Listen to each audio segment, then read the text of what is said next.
Hey, what's up, guys? So I've been doing a bunch of testing on the PTR, in Mythic Plus, and on target dummies, and I want to try and compile all my thoughts about what I think is going on with Affliction on 10.2 PTR right now so far in a video for you guys, and since it's been also asked in the stream a lot lately as well.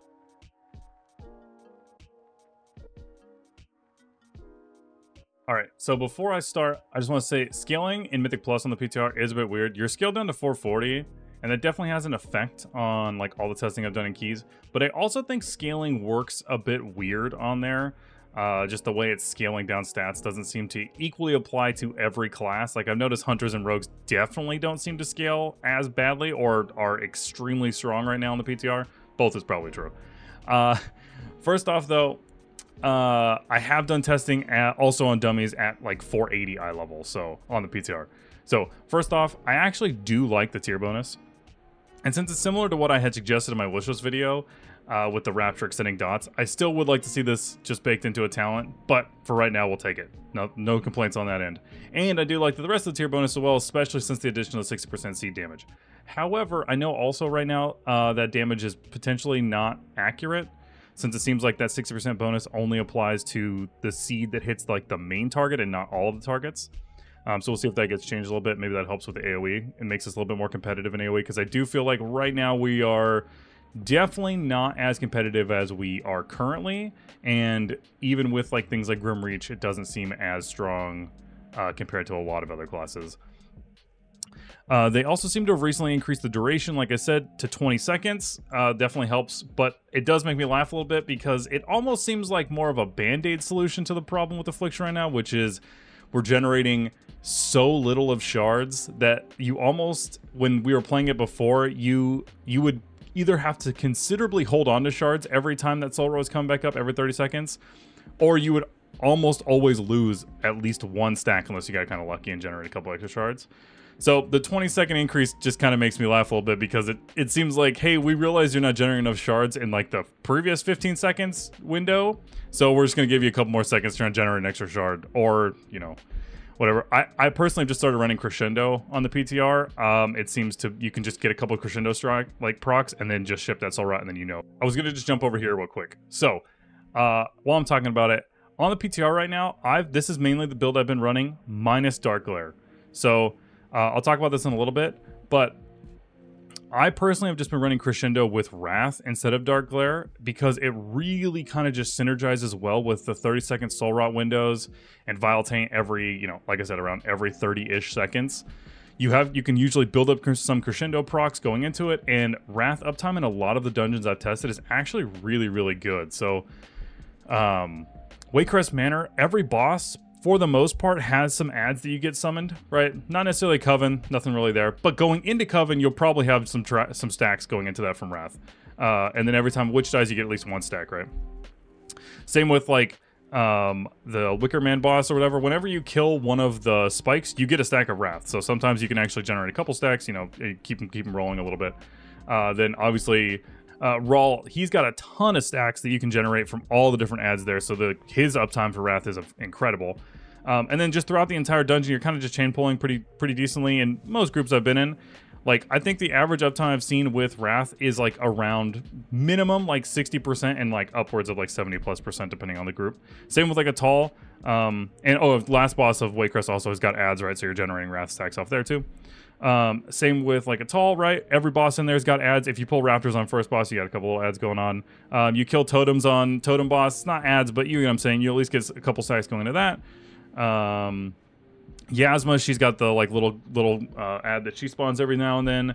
Last bot's got ads, right? So there's a lot of Wrath value in my opinion, especially when we look at how poor of a cooldown Darkglare is. Back to what I was saying though about the kindling 20-second window.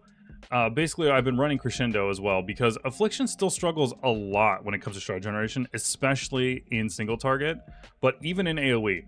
I've heard plenty of people talk about that, like, shard generation AoE is fine. It really isn't. It's still pretty heavily a gamble.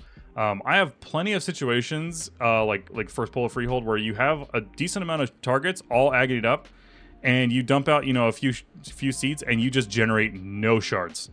I've seen it happen plenty of times, and it still seems it's like a gamble. Even still, the set does feel fun to play with, especially in keys, because it really does kind of turn Aff into a 30-second damage spec instead of relying on Darkglare, and we have our damage every time we Soul Rot Mythic Plus, which is actually great. I actually prefer that, but that does lead me into the main issue I was kind of just talking about. Darkglare as a cooldown, I think, is terrible, at least as it stands right now. When we were running Visionary and Grimreach around Class Trinket, it felt great, right? But without Malevolent Visionary and Grimreach and no Class Trinket, I don't even think Darkglare is worth taking as a talent right now. Not even close. I'm gonna show some like damage numbers after this in a little bit here in like several keys I've done and several target dummy testings I've done. So the target dummies are at 480 eye level, and the all the keys are at 440, right? But I've done a decent amount of keys on the PTR, and there's still plenty of bugs and crashes, by the way, on the PTR. It's actually it's been pretty rough sometimes. If you come by the stream, twitch.tv/Arsene, just come hang out. You'll see last week and this week, we tried to do a ton of keys on Friday and Saturday on the PTR, and they are pretty rough in a lot of those keys. We've encountered a decent chunk of bugs. Besides that, I think I have been able to gather a decent amount of info on Affliction. I've tried a few different builds, a lot of different builds actually, kind of playing around with Grimreach and Blossom, Dread Touch, Crescendo, Dark Harvest. I've played pretty much as many different combinations of these talents as I can possibly think. And like, there is just, I really don't think there's been any good situations where you can do Grimreach at all anymore. I think a lot of it has to do with scaling, but it seems to make more sense to play around our tier set. So I've been in there with a bunch of other specs too, and I've noticed like, I think next season is definitely going to be heavy melee. Outlaw seems very strong right now, and Hunter seems very good right now as well.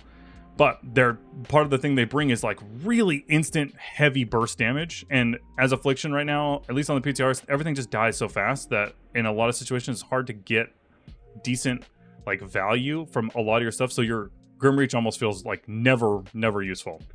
With all that said though, I feel pretty confident that Darkglare is just a bad cooldown. Like almost all the time.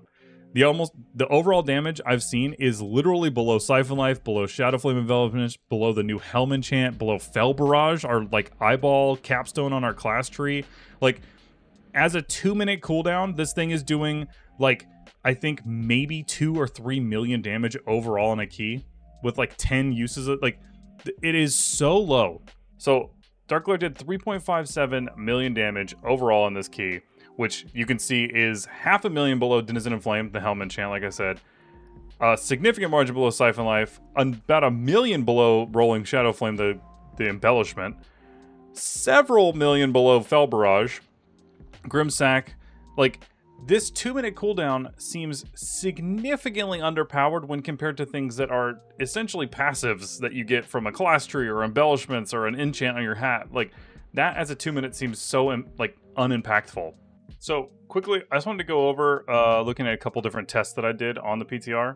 So the first one is a like test against single target with Malevolent Visionary and Grimreach and running Solar's Gluttony. Pretty standard build, but also running Crescendo. So this is kind of trying to play around the tier bonus and still get full Grimreach Darkglare value.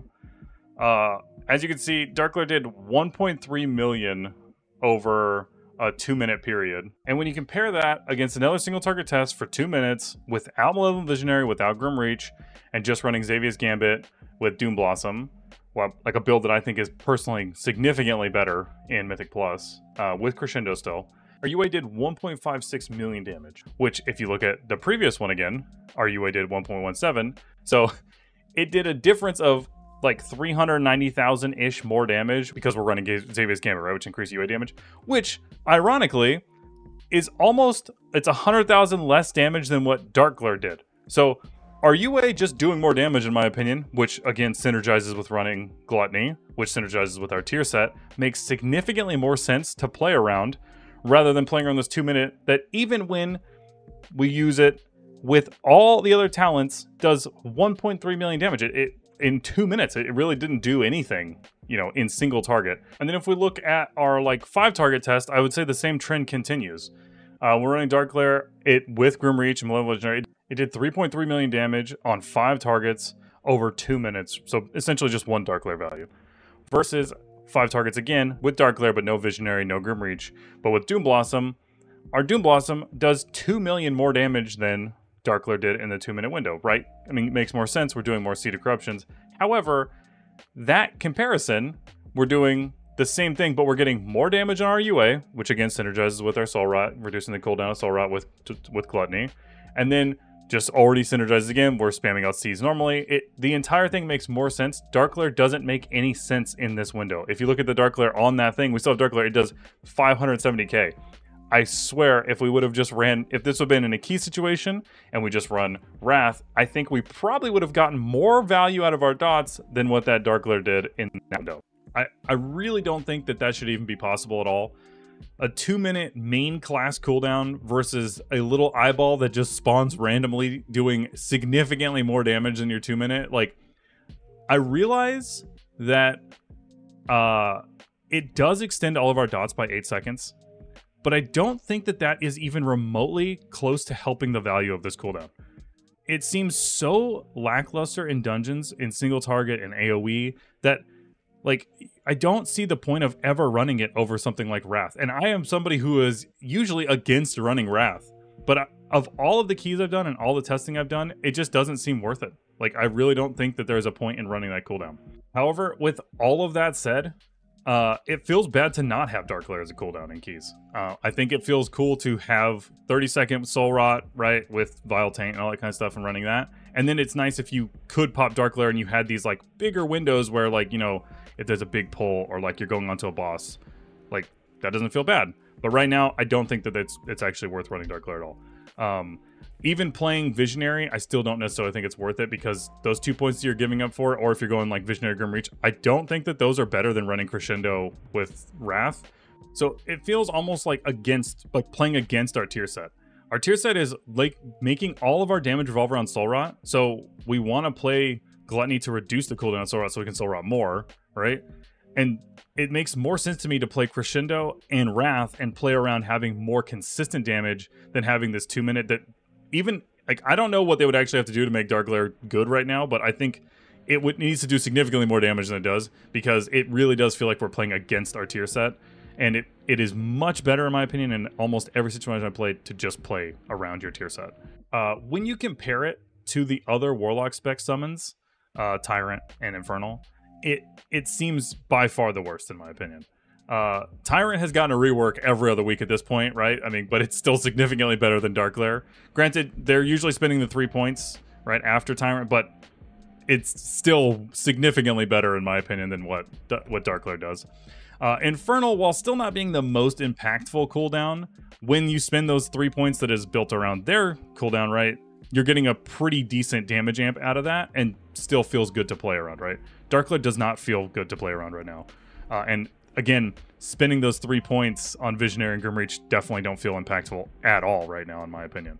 Especially when you compare it to playing around Wrath and Crescendo. So I hope we see something happen to Darkglare before the patch goes live. I've heard a few suggestions, like maybe making Darkglare a choice node and bring back Dark Soul. I don't know if this will fix the problem, but Dark Soul would probably feel better as a 2-minute cooldown, way significantly better than what I think Darkglare feels right now. But that might be a little too much. But I mean, I'm not opposed to it. With all that said, the single target Affliction right now is actually very solid. The AoE is definitely suffering, especially when you compare it to things like Outlaw Rogue and Hunter and even like Demo. We're not going to talk about Destro. I think Destro feels very bad in keys right now. But if the seed bug, according to what most people say, with like the tier set not applying it to all targets and only it does it to your main target, which from my testing it does seem to be correct. I think the AoE actually would probably be pretty strong, especially when running Crescendo and Wrath. So maybe if that's addressed, everything will feel pretty good. But Affliction still, in my opinion, has some significant issues, like I've talked about in my wishlist video, and I talked about in some other things. A couple dead talents, right? And like the force choice, even more of a force choice now into Grim Sack, right? Feels, in my opinion, still just really bad. We have to go Sack to get Soul Rot now, and our entire tier is built around that. But playing Grimoire Sacrifice still feels really bad because we're losing our pet, right? So it might just be pure copium, But with the rework that Demo seems to get every week at this point, like I said, maybe Affliction will get some love. Maybe a few of his talents looked at, maybe moved around a little bit, maybe some damage adjusted. But I will still be playing it next season, no matter what, unless it is just terribly, terribly unplayable. But I don't think that's actually going to be the case. I do think right now it is the worst compared to Demo. I think Destro is the worst right now, but Demo's better Affliction than Destro. So not the worst. Second, Demo, Affliction, Destro, in my opinion right now, at least for Mythic Plus. So if you want us to watch some live Affliction keys, because I'm going to be playing it no matter what, or you just want a place to come hang out, come by the stream, twitch.tv/arson. Thank you guys so much for watching. I'll see you guys in the next one.